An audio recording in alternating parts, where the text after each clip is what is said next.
Kita lanjutkan. Selanjutnya kita beralih ke pertanyaan kedua untuk calon wakil presiden nomor urut 1, Bapak Muhaimin Iskandar. Untuk itu kami persilakan panelis Bapak Agustinus Prasetyantoko untuk mengambil subtema pertanyaan. Bapak, di dalam fishbowl silakan diperlihatkan selanjutnya ke calon wakil presiden dan ke moderator.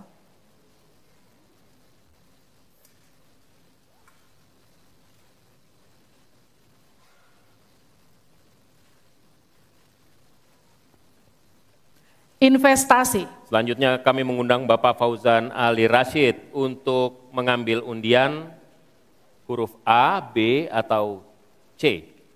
Kita lihat. Huruf A. Baik, terima kasih Pak.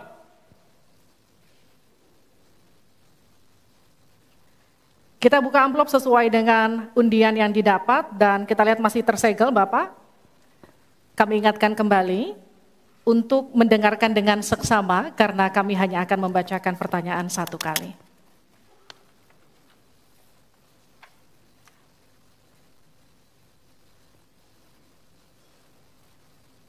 Pertanyaan untuk calon wakil presiden nomor urut 1, Bapak Muhaimin Iskandar dengan subtema investasi.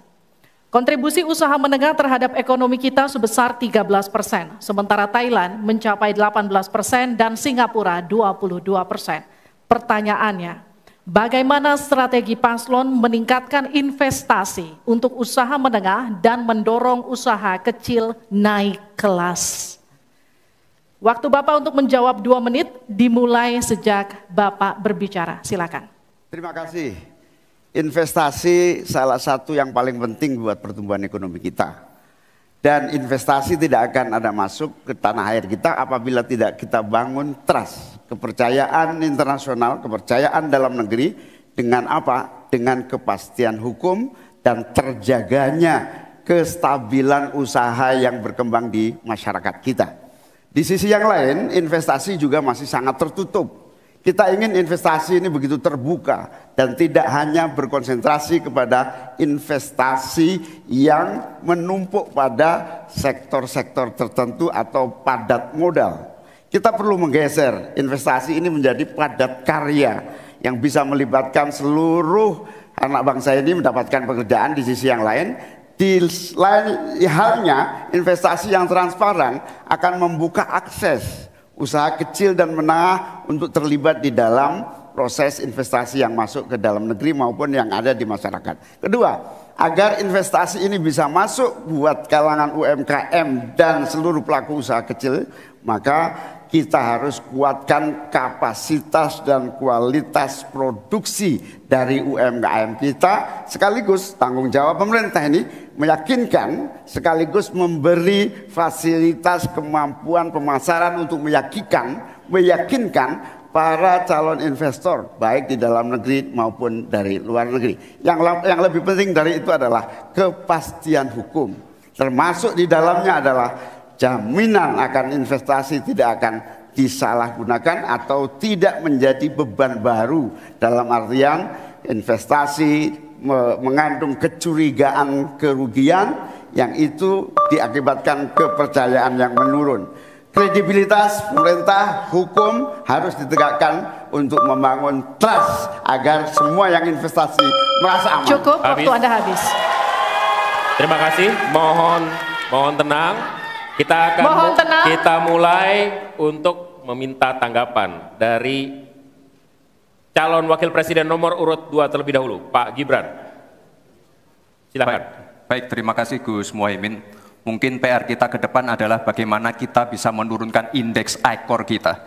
Kita ingin indeks ICOR kita turun ke angka 4 atau 5%, sehingga investasi akan naik dan akan menumbuhkan trust juga dari para calon-calon investor. Lalu ini yang perlu kita garis bawahi. Kita ingin akses untuk logistik harus terkoneksikan sehingga distribusi bisa menurun. Lalu untuk UMKM ini memang PR kita ke depan juga. Kita ingin memperbanyak inkubasi sehingga UMKM kita bisa naik kelas. Kita dampingi dari A sampai Z, kita dampingi dari packagingnya, dari brandingnya, dari marketing ownernya. Setelah selesai, kita dampingi lagi permodalannya. Setelah selesai, kita dampingi lagi untuk bisa mendapatkan off-taker. Terima kasih. Waktu Anda masih tersisa, Bapak. Mohon tenang. Cukup? Cukup? Baik. Baik. Selanjutnya saya berikan kesempatan kepada Calon Wakil Presiden nomor urut 3, Pak Mahfud.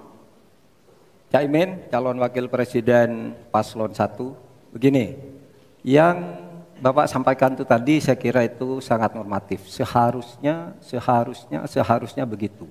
Di lapangan, Pak, investasi itu sulit loh, Pak.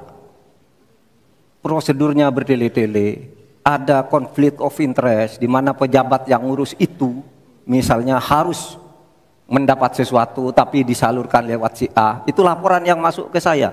Ada urusan harusnya diinvestasikan untuk rakyat, itu malah disentralisasi ke negara, dibuat PT sendiri lalu diurus sendiri, rakyatnya tidak kebagian.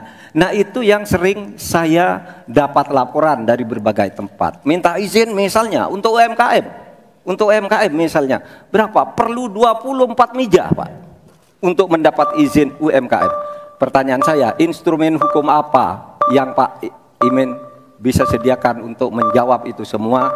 Selesai. Baik, terima kasih. Tenang, nanti ada saatnya untuk memberikan aplaus. Selanjutnya kita akan ke calon Wakil Presiden nomor urut 1, Bapak Muhaimin Iskandar, untuk menanggapi kembali. Waktu Anda 1 menit, kita mulai. Ya. Memang apa yang disampaikan Pak Gibran, selain kita bantu permodalan dan kapasitas untuk produksi yang meyakinkan para investor masuk, ada prasyarat-prasyarat mutlak yang disiapkan pemerintah.